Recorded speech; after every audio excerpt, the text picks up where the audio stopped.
In the Bible, Gog and Magog epitomize war and the end times. Most people believe that they have nothing to do with our time. This video will show why Gog and Magog are so relevant to us today.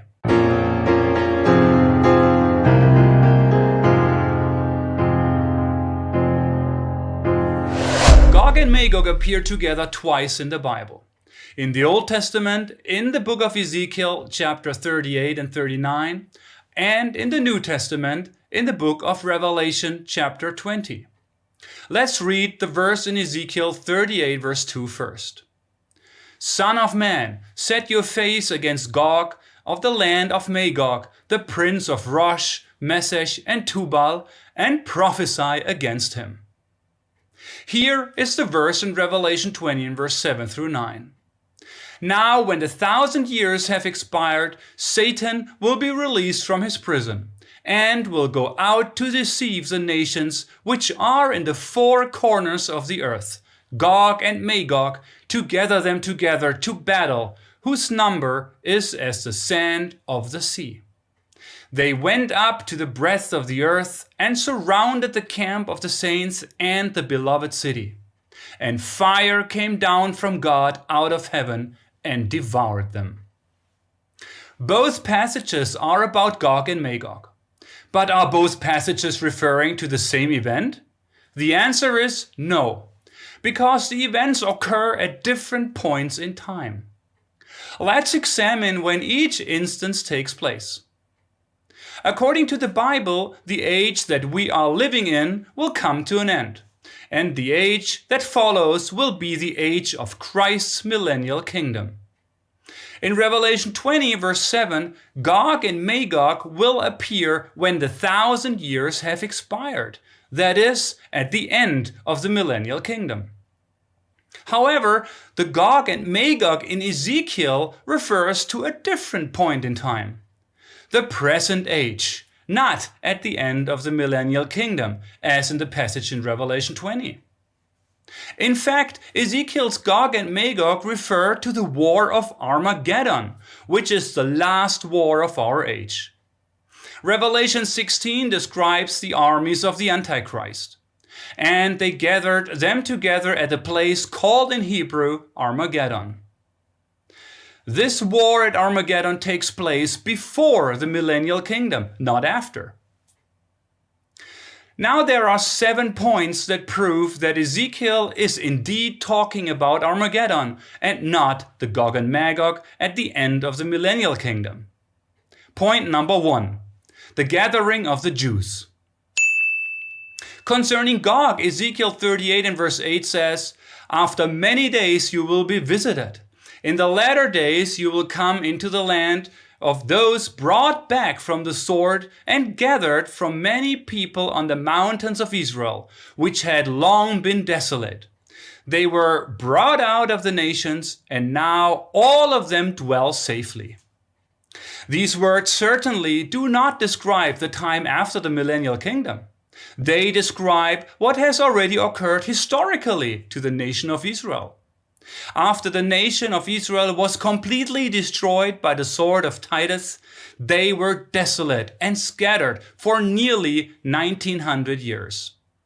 But approximately 75 years ago, God already gathered the Jews out of all the nations to dwell safely together when the nation of Israel was re-established in 1948. So the verse definitely refers to the age that we live in and do not have anything to do with the millennial kingdom. Reason number 2, the Jews will mourn for the Messiah.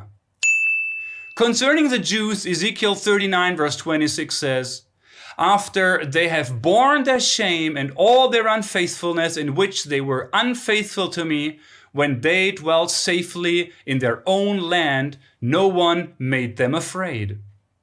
As mentioned before, the Jews have been dwelling safely in their country since 1948. But at Christ's second coming, they will bear their shame and unfaithfulness, and will lament and weep bitterly for the Messiah. Why? because after they had crucified him, they have denied him for nearly 2,000 years, and now they will see him and recognize him. Zechariah the prophet confirms this about the Messiah.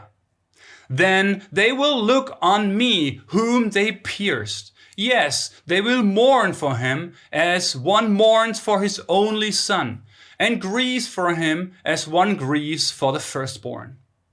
Revelation 1 and verse 7 quotes this passage and shows that this will happen at Christ's second coming, definitely before the millennial kingdom. Like Zechariah, Ezekiel is also referring to the time before the millennial kingdom. Point number 3, the outpouring of the Spirit upon Israel. Ezekiel 39 and verse 29 says, "And I will not hide my face from them any more, for I will have poured out my Spirit on the house of Israel, says the Lord God." Zechariah also speaks of the same outpouring of the Spirit upon Israel. He says, "And I will pour out on the house of David and on the inhabitants of Jerusalem the Spirit of grace and supplication." God will not pour out the Spirit on Israel after the millennial kingdom. God rather will send the Spirit of grace and supplication for Israel's salvation before the millennial kingdom. Point number 4, the bowls of wrath.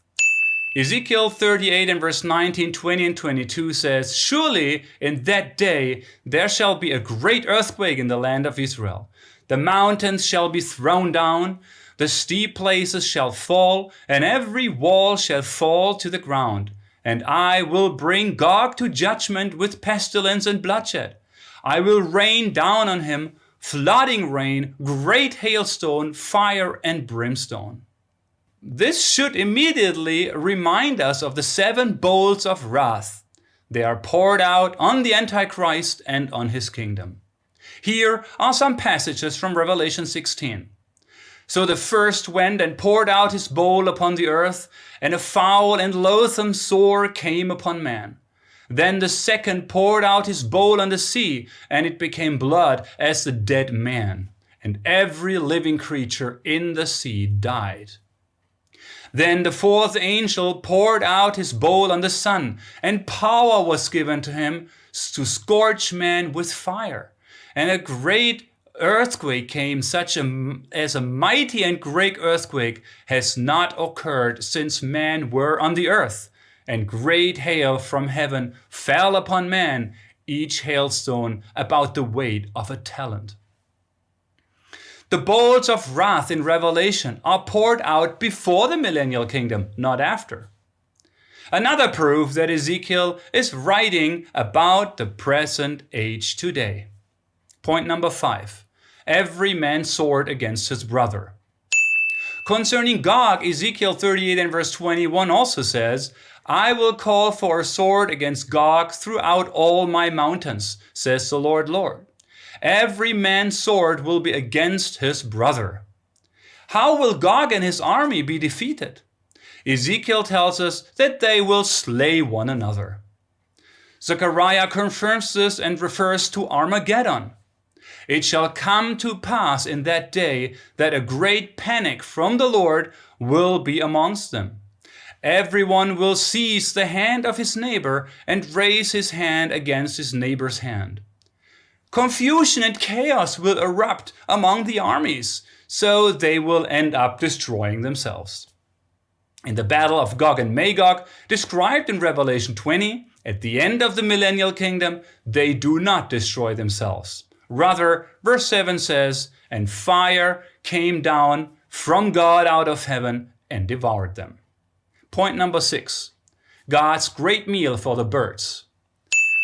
What happens after Gog and his army destroy themselves? Let us read Ezekiel 39, 17 to 20, which is addressed to the birds. "Assemble yourself and come. Gather yourself from all sides to my sacrificial meal, which I am sacrificing for you. A great sacrificial meal on the mountains of Israel, that you may eat flesh and drink blood.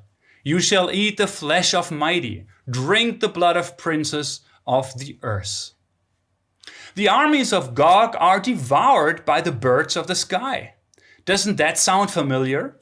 Revelation 19 says the same thing, but not about Gog and Magog in Revelation 20, but about the armies of the beast at Armageddon. In Revelation 19, verse 17 to 20, the angel calls out to the birds, "Come and gather together for the supper of the great God, that you may eat the flesh of kings and the flesh of captains and the flesh of the mighty man." And all the birds were filled with their flesh. As we already mentioned, the Gog and Magog in Revelation 20 will be consumed completely by fire at the end of the millennial kingdom. There won't be much left for the birds of the sky. Point number 7, the sequence of the chapters. That Gog and Magog can only refer to Armageddon is also shown by the sequence of chapters in the book of Ezekiel. Chapter 36 prophesies of the new covenant, which was enacted by the death and resurrection of Jesus Christ. Shortly thereafter, Jerusalem was destroyed by the Romans and the Jews were scattered.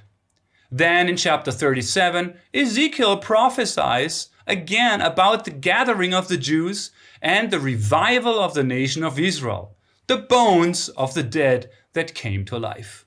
This occurred in 1948. Chapter 38 and 39 are about the war of Armageddon at the end of this present age. Then in chapters 40 to 48, Ezekiel describes in detail the temple of God during the millennial kingdom.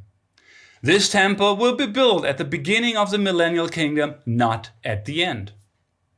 To summarize, Ezekiel 38 and 39 do not refer to the end of the millennial kingdom, but rather to the battle of Armageddon that will occur at the end of this age. Why is this important? Because Ezekiel, like no other, describes important details about the war at Armageddon. For example, he reveals which nations will attack Israel. With this understanding, many things that are happening in Israel today become clear. Through Ezekiel, we can see that the current war in Israel is a preparation for Armageddon.